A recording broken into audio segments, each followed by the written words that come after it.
La réaction d'élimination, donc élimination, c'est-à-dire éliminer quelque chose. Donc élimination, c'est une réaction dans laquelle on élimine un composé X. Donc H, par exemple ici. Donc si je veux éliminer je vais essayer de détailler les liaisons en couleur. Voilà, donc si je veux par exemple éliminer ce X là. Donc avant d'éliminer le X, il faut noter que le X est beaucoup plus électronégatif par rapport au carbone, donc ce qui explique delta moins ici, delta plus sur ce carbone. Donc puisque ce carbone est beaucoup plus pauvre en électrons, donc nous avons une rupture de la liaison, un effet inductif qui va se déplacer ici, il va appauvrir ce proton là et donc il va se charger par une charge partielle très faible. Donc si on utilise une base, voilà, la base par définition, selon Broglie, c'est un espèce chimique capable de capter des protons. Donc comme ça, lorsque le proton est capté, la liaison va tomber ici, et puis le carbone est incapable de former plus de 4 liaisons, donc ce qui explique une rupture hétérolytique de X, et donc voilà, c'est double liaison C, comme ça, on va former un alcène plus dégagement de X- plus la formation d'une liaison BH. Donc c'est ça la réaction d'élimination en bref. Donc dans les réactions d'élimination, on utilise des bases, d'accord, des bases.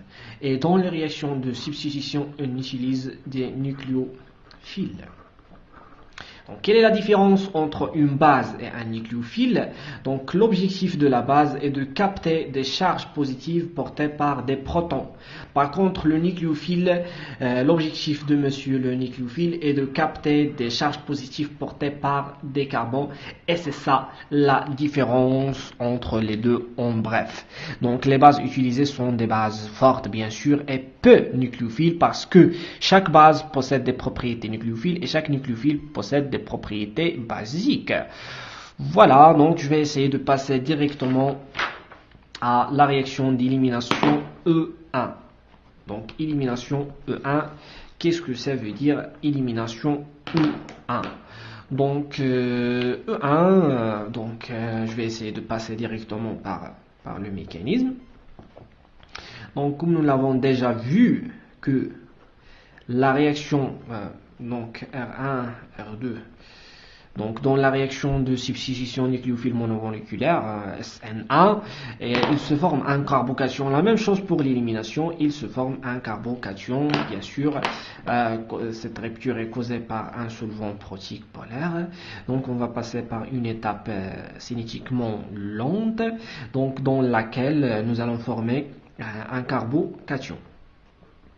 Très bien, donc nous allons former un carbocation. Donc si je substitue ce composé là par CH3, donc c'est H, voilà. Donc R2, R1. Donc on va obtenir un composé, un carbocation. Donc comme SN1, il se forme un carbocation. La même chose pour E1. Et donc la base, bien sûr, va arracher l'un des 3 protons car ils ont le même environnement chimique. Donc ici, élimination de X-. Et puis le B- va arracher l'un des 3 protons, voilà, pour former quoi? Pour neutraliser ce carbone-là. Et donc pour cette raison, on va former finalement un composé, bien sûr, comme ça. Donc c'est H, formation d'une nouvelle liaison ici. Donc c'est R1, R2. Très bien, plus BH. Donc c'est ça le mécanisme de la réaction E1 en bref. Donc nous allons étudier la compétition. Donc voilà, avant de passer à la compétition, quelles sont les influences soit de substrat, soit du solvant? C'est la même chose. C'est la même chose par rapport à SN1. Donc la vitesse de cette réaction, il ne dépend pas de la base, mais elle dépend seulement de Rx, elle dépend seulement de dérivés halogénés. Qu'est-ce que c'est qu'une élimination E2? C'est une élimination bi. Donc c'est une réaction d'élimination bimoléculaire. Voilà, donc il faut intervenir une seule étape. Elle fait intervenir une seule étape au cours de laquelle la formation de la double liaison CC et la rupture de la liaison CH et CX s'effectuent d'une manière simultanée. Donc je vais essayer de détailler tout ça par le mécanisme. Donc tout d'abord je vais commencer par le mécanisme de la réaction E2. Donc CCX H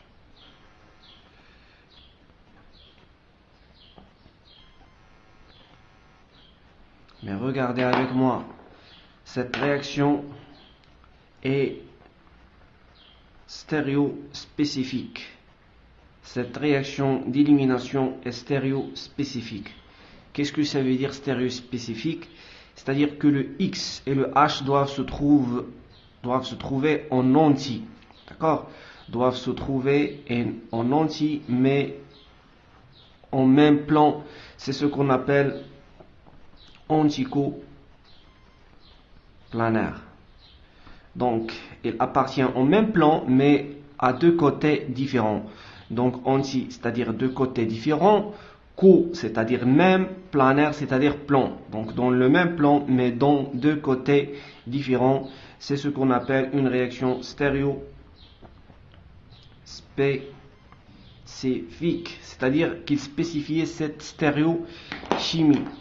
Plus B-, et dans la réaction en 1, nous avons vu que le mécanisme passe par un intermédiaire carbocationique qui est absent ici. Donc ici, c'est pas de carbocation.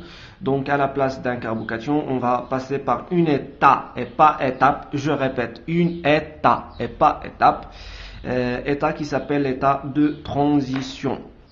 Donc cet état de transition, nous aurons dans cet état de transition la rupture et la formation de plusieurs, le début de rupture et le début de formation de plusieurs liaisons simultanément. Donc comme vous voyez ici, la rupture de la liaison CX, très bien, la formation de la liaison CC, c'est bien, et puis la rupture de la liaison BH, HC, et la formation également de la liaison BH, c'est ce qu'on appelle l'état de transition. C'est une état énergétiquement voilà, importante. Donc état de transition. Et après l'état de transition, voilà, nous aurons le rabattement de cette liaison ici pour former une vraie double liaison et la rupture de cette deux liaisons, ce qui explique qu'on va trouver un alcène. Toujours les réactions d'élimination conduisent à la formation des alcènes. Très bien. Donc c'est comme ça, R3, R4. R1, R2, R1, R2, R3, R4, donc R1, R2, voilà, plus élimination de X-, plus pH, donc la base qui va former une nouvelle liaison avec l'hydrogène. Donc, je vais passer directement par la description de la stéréochimie. Donc lorsqu'on parle de la stéréochimie, on parle de la disposition de la molécule dans l'espace. Stéréochimie de la réaction. Donc l'élimination E2 est stéréosélective, bien stéréospécifique. Les atomes d'hydrogène et d'halogène doivent se trouver en entier pour que l'élimination ait lieu. Donc un seul stéréoisomère Z ou bien E. La réaction est régiosélective également. Donc on obtient, lorsqu'on parle de la régiosélectivité, on parle de la région, la sélection de la région. Qu'est-ce que ça veut dire la région? C'est-à-dire la position de la double liaison. Donc cette réaction est régiosélective. On obtient majoritairement l'alcène le plus substitué par des groupements d'honneur, règle de Zaitsev, qui est le plus stable thermodynamiquement à ion, de préférence la configuration E, si la stéréochimie de la réaction E2 le permet bien sûr. Donc je vais essayer de vous donner un exemple. Donc je vais commencer tout d'abord par un exemple 1.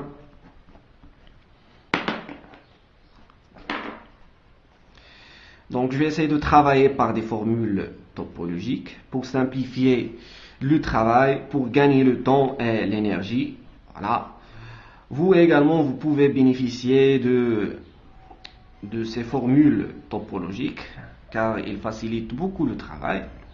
Donc vous voyez ici, voilà, donc un hydrogène qui se trouve en position anti par rapport à PR. Donc ici DCH3. Et donc ici nous avons, comme vous voyez ici, le substrat qui porte le brome. Nous avons deux carbons voisins, un carbone à gauche et un carbone à droite qui porte également un hydrogène. Très bien. Donc si j'utilise une base OCH3-, donc je vais trouver soit que la base va capter le proton rouge, la liaison rouge va tomber ici, et puis puisque le carbone est incapable de former plus de 4 liaisons, donc le Br va s'éliminer de la molécule. Donc je suis en train d'expliquer la régiosélectivité de la réaction. Donc soit ce hydrogène, donc le résultat sera comme suit. Nous allons trouver une double liaison dans cette position. Très bien, donc plus donc l'hydrogène vert reste à sa place, et donc plus HOCH3, bien sûr ce H c'est le H en rouge, plus élimination de Br-. Très bien, donc ça c'est le premier cas. Pour le deuxième cas, c'est que la base O-CH3 va attaquer l'hydrogène vert, et donc la liaison va tomber ici, et la même chose dans tous les cas, élimination de Br. Donc on va trouver un composé comme ça.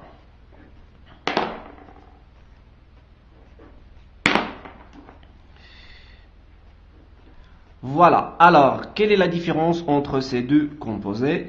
Bien sûr, comme vous voyez ici, ces deux composés, ils ont presque le même nombre de carbone, la même chaîne, mais ils ne diffèrent que par quoi? Ils ne diffèrent que par la position de la double liaison. Donc comme vous voyez ici, 1, 2, 3, 4, mais par contre ici, 1, 2, voilà, 1, 2, 3, 4. Donc ici, la double liaison se trouve dans la position 1, 2, mais par contre ici, dans la position 2, 3. Donc ce sont deux isomères de position qui ne diffèrent que par la position de la double liaison. Donc maintenant, quel est le produit majoritaire? Donc l'alcène vert, comme vous voyez ici, donc l'alcène vert, il est entouré par 1, 2, 3. Donc c'est un alcène tertiaire lié avec 3 substitutions, mais par contre l'alcène rouge elle est liée avec seulement 1, donc ce qui explique que l'alcène 1 est primaire. Et donc quel est le produit majoritaire? Bien sûr c'est l'alcène vert qui est le produit majoritairement, parce que c'est l'alcène le plus substitué, mais par contre l'alcène rouge est le minoritaire. Donc lorsqu'on obtient un alcène le plus substitué majoritairement, c'est ce qu'on appelle la règle de Zaitsev. Très bien, c'est la règle de Zaitsev, implique on obtient l'alcène le plus substitué majoritairement. Donc si on obtient l'alcène le plus substitué majoritairement, c'est ce qu'on appelle la règle de Zaïtsev. Bien sûr, l'alcène le moins substitué sera minoritaire. Donc je vais essayer de donner un autre exemple pour bien maîtriser les idées. Un exemple 2. Voilà, donc je pense que cet exemple sera pour expliquer pourquoi la réaction est diastéréo spécifique. Voilà, donc c'est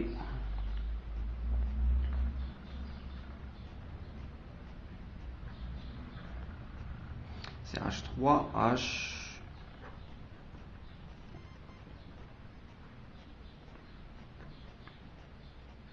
C2H5. Voilà, Br. Donc plus B moins. Donc je vais commencer tout d'abord par déterminer la configuration absolue de chaque carbone, puisque j'ai des carbones asymétriques ici. Donc un carbone asymétrique ici, donc ce carbone là va posséder le numéro 1, 2, 3, voilà, donc c'est R, et si je vois la molécule ici, donc l'hydrogène se trouve en avant, donc je devais inverser la configuration, donc ça sera S. Très bien. Pour celui-là, 1, 2, 3, donc comme vous voyez ici, c'est R, et puisque l'hydrogène est en arrière, vraiment c'est R. Donc la base B- va arracher ce proton-là pour que la liaison va tomber ici, et puis on aura une élimination de Br. Donc le résultat sera comme suit. Donc le CH3 qui est en arrière, elle sera en nous, voilà, CH3, et le C2H5 en bas, très bien, et le H qui est en nous, elle sera bien sûr, voilà, vers le haut, mais par contre le CH3 reste, voilà, en bas.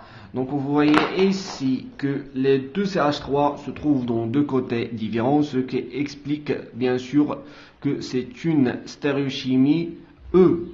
D'accord? C'est une stéréochimie E. Voilà, c'est une stéréochimie E. Mais par contre, lorsque je varie la configuration de ce composé-là, je vais trouver un autre résultat. Donc mais regardez avec moi bien, donc il faut se concentrer avec moi. H, Br. Je suis vraiment désolé pour ma mauvaise langue française. Donc je sais que je mets des erreurs catastrophiques. Mais j'essaie jour après jour d'apprendre cette langue. P-.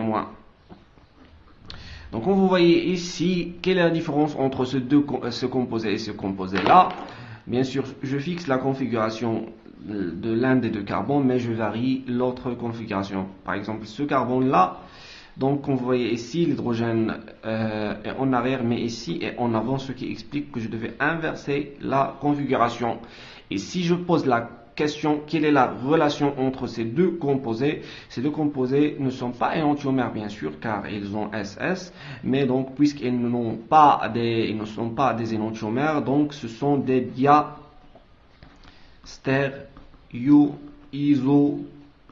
isomères. Donc ce sont deux composés diastéréo et isomères. Voilà. Donc le B- va arracher ce proton là, ce qui explique que la liaison va tomber ici. Et puis l'élimination de Br, c'est le même mécanisme, mais le résultat sera différent. Donc comme vous voyez ici, c'est H3 avec CH3. Obligatoirement, je devais mettre les deux CH3 dans la même côté. Voilà. C'est très intéressant, ce qui explique, puisque les deux CH3 sont de même côté, ce qui explique une stéréochimie Z. Zusammen en Allemagne entgegen en Allemagne. D'accord, donc on voyait ici, si je varie la stéréo, la configuration absolue, je vais obtenir deux composés différents, deux diastéréoisomères conduisent à des alcènes différentes. Donc E2 est une réaction diastéréo spécifique. Donc on dit que notre réaction est diastéréo spécifique. Puisque si je varie la configuration, je vais obtenir des composés différents. Donc cette réaction est diastéréo spécifique, c'est-à-dire qu'il spécifiait une stéréochimie pour conduire à une stéréochimie bien précise.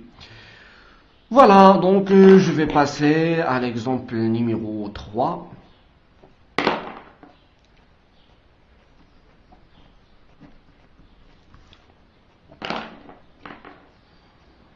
Donc, un exemple numéro 3.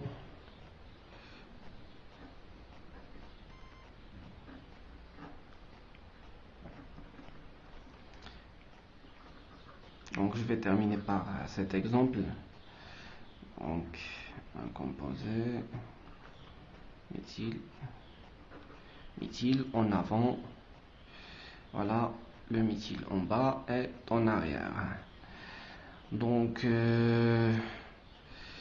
si je vais réécrire, donc si je veux réécrire ce cyclohexane en sa forme la plus stable, donc c'est la forme bien sûr chaise.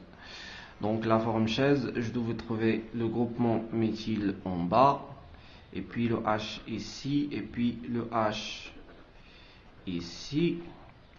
Voilà, un H ici, Cl ici, et le Me ici. Donc, comme vous voyez ici, le chlore. Donc, l'élément que je devais éliminer, le Cl, voilà, c'est le Cl, c'est le composé qui va s'éliminer de la molécule. Donc, le Cl ici, j'ai un carbone voisin qui possède, donc vous voyez, cet hydrogène se trouve dans la même côté. La réaction est E2, ce qui implique, ou bien ce qui explique pourquoi qu'on ne va pas éliminer ce hydrogène, car il se trouve dans la même côté par rapport au chlore. Mais par contre, ce H par rapport au chlore, il se trouve dans deux côtés différents. Ce sont deux éléments anticoplanaires. Donc pour cette raison, voilà, la base va éliminer cet hydrogène. Et pour que vraiment le Cl et le H doivent se trouver dans deux côtés différents et anticoplanaires comme ça, c'est-à-dire H avec Cl comme ça, anticoplanaire, je devais réaliser un équilibre, bien sûr, un équilibre qui est très difficile de faire cet équilibre pour trouver une deuxième conformation, donc une deuxième conformation de ce composé-là. Les liaisons axiales deviennent,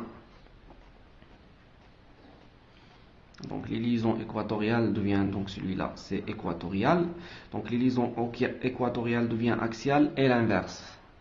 Voilà, les liaisons axiales deviennent équatoriales et les équatoriales deviennent axiales.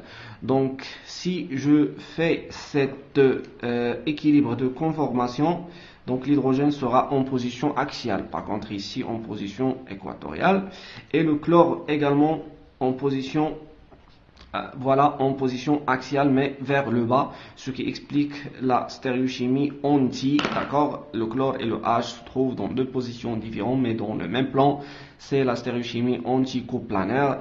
Et donc après, si j'utilise l'éthanolate de sodium, donc l'éthanolate de sodium est une base très forte qui va arracher bien sûr le H pour que la liaison va tomber ici, donc pour que l'élimination E2 va avoir lieu.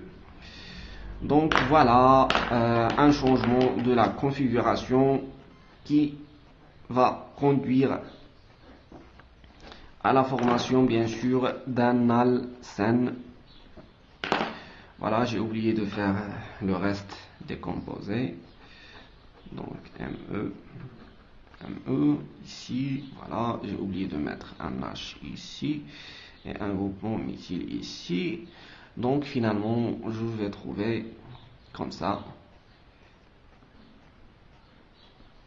méthyle en avant, la liaison ici, et puis le méthyle en arrière.